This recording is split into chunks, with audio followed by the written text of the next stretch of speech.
Well, it's been a couple of years since I published a video on masitinib, and I was pretty excited about it. You can check out the video in the description box below, because I'll post it for you. But, haven't heard a thing in a long time, and I guess I almost sort of forgot about it. But I just saw another article. It looks like research has continued to move along, and the news is still positive.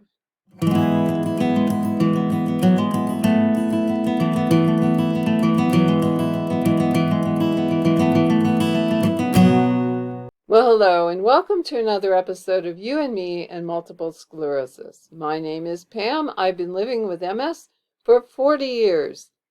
And I don't even know if you remember that I was pretty excited about masitinib. It's one of the Proton's tyrosine kinase inhibitors that actually seemed to be positive in all its clinical trials and was moving right along. I was really hoping it was going to end up getting FDA approval relatively soon, but then I heard nothing. It kind of just disappeared, at least off my radar. But that doesn't mean it disappeared from the researchers' radar. There's a new article that I just saw that tells about what's going on with it. But before we look at that, I just want to play you a clip from a video that I drew from in my original video. It's from Dr. Brandon Bieber, and he talks about why he thinks that masitinib is quite exciting. So there are three things that really impressed me about this research. One is that it completely works in a different way than other disease-modifying therapies. It has nothing to do with the adaptive immune system, and it seems that we've really underestimated the importance of the innate immune response, especially in progressive multiple sclerosis. The second thing is the relatively favorable side effect profile. Some people just aren't great candidates for certain types of disease-modifying therapies. They may have a lot of comorbidities. They may be very susceptible to infections already. So if this drug, masitinib, truly isn't an immunosuppressant, which I'm not wholly convinced of, that would be very favorable.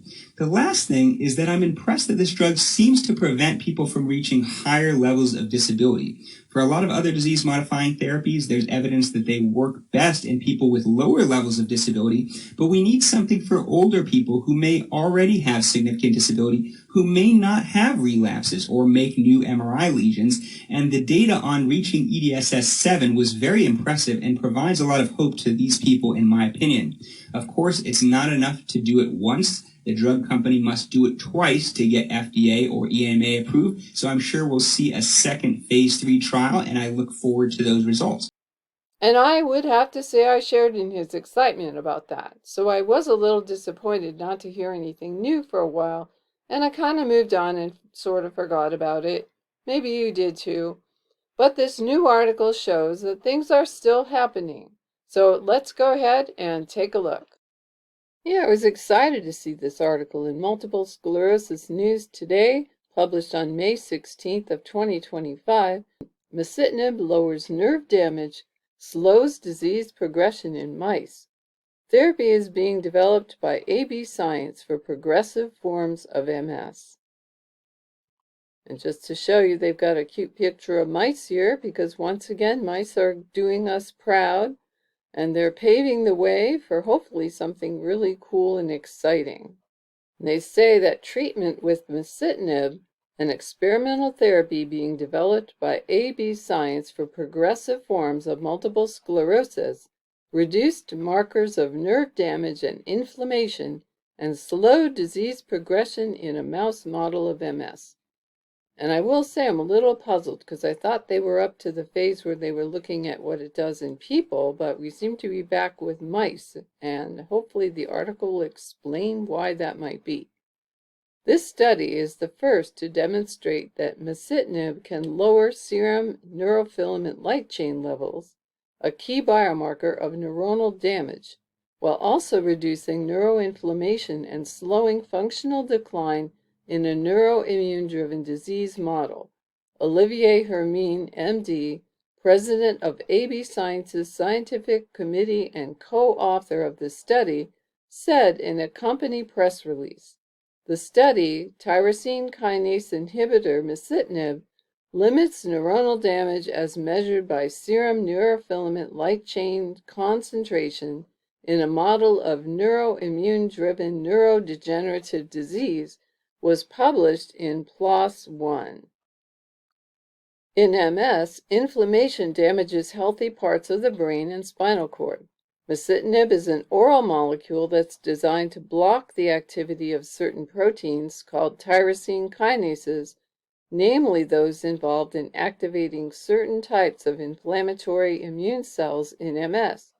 The therapy seeks to slow MS disease progression by reducing the activity of those cells. Data from a completed phase 2b/3 trial called AB07002, and there's the clinical trial number if you want to look it up, indicated masitinib significantly slowed disability progression relative to a placebo in people with primary progressive MS and non-active secondary progressive MS.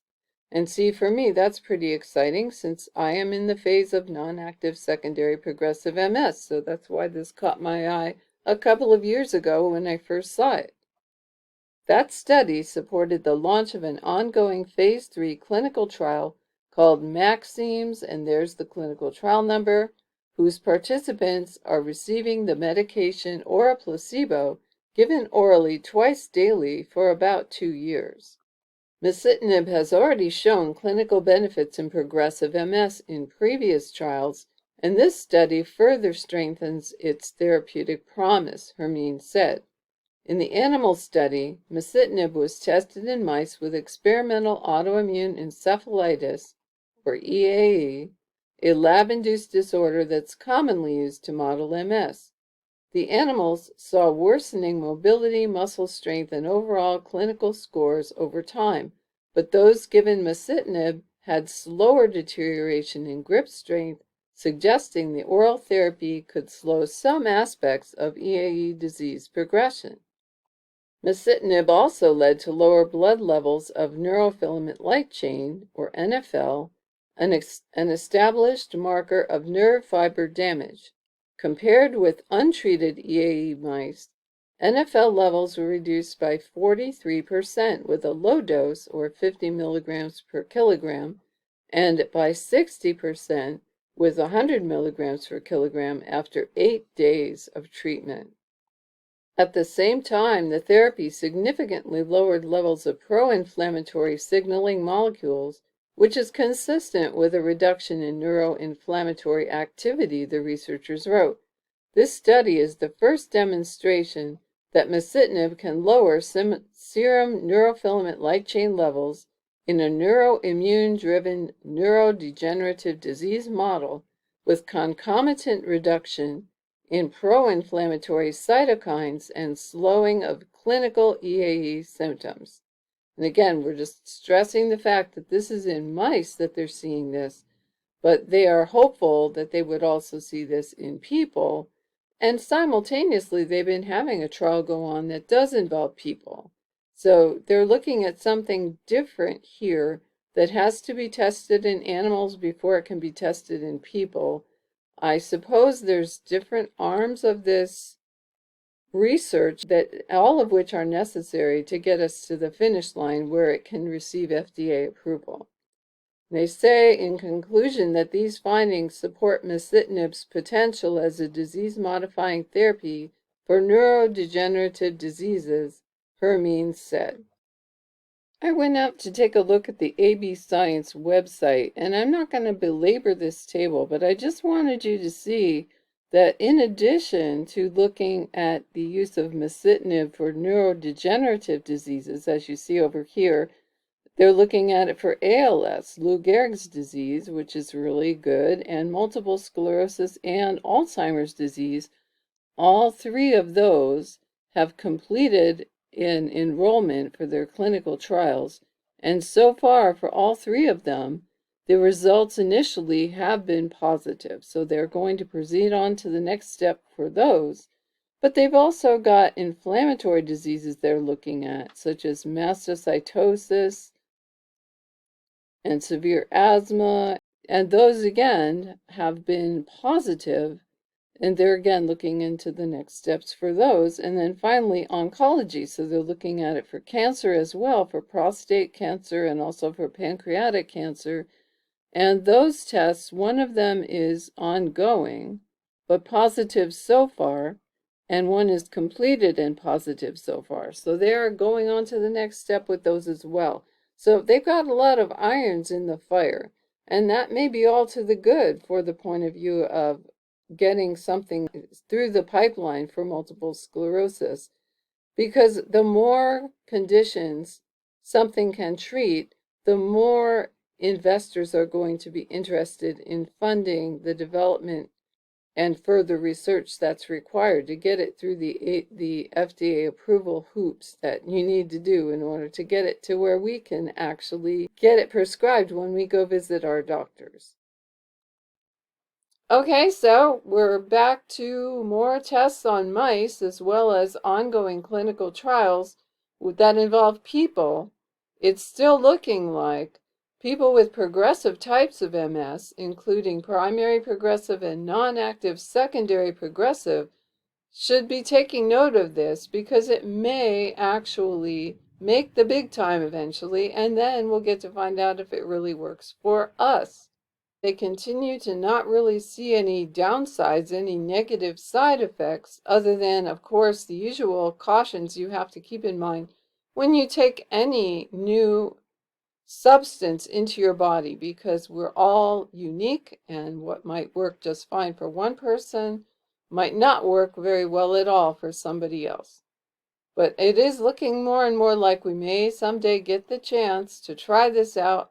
I would certainly like to at least get it to the point where I can have a serious discussion with my neurologist about it, because it does seem like there are very few medications or treatments available for my brand of MS. In this holding pattern where I know that smoldering MS is still working away on me, and I know that slowly but surely my symptoms are getting worse, but I don't have any new lesions, and so I don't really qualify for most of the MS therapies that are out there.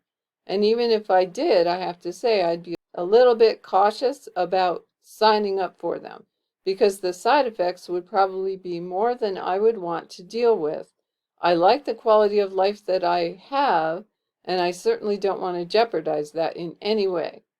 But be that as it may, I'm going to keep an eye on this, and believe me, I will be letting you know if more information comes out about masitinib. But let's keep an eye on it together, and hopefully we're going to see this new therapy come out of the laboratory and into the clinic, where it can do us some good. Well, in the meantime, of course, you want to take care of yourself. You want to take really good care of yourself, right? You want to be in the best health you can possibly be so that these therapies have the best chance of working for you. So until my next video, please do that, and I'll see you again soon.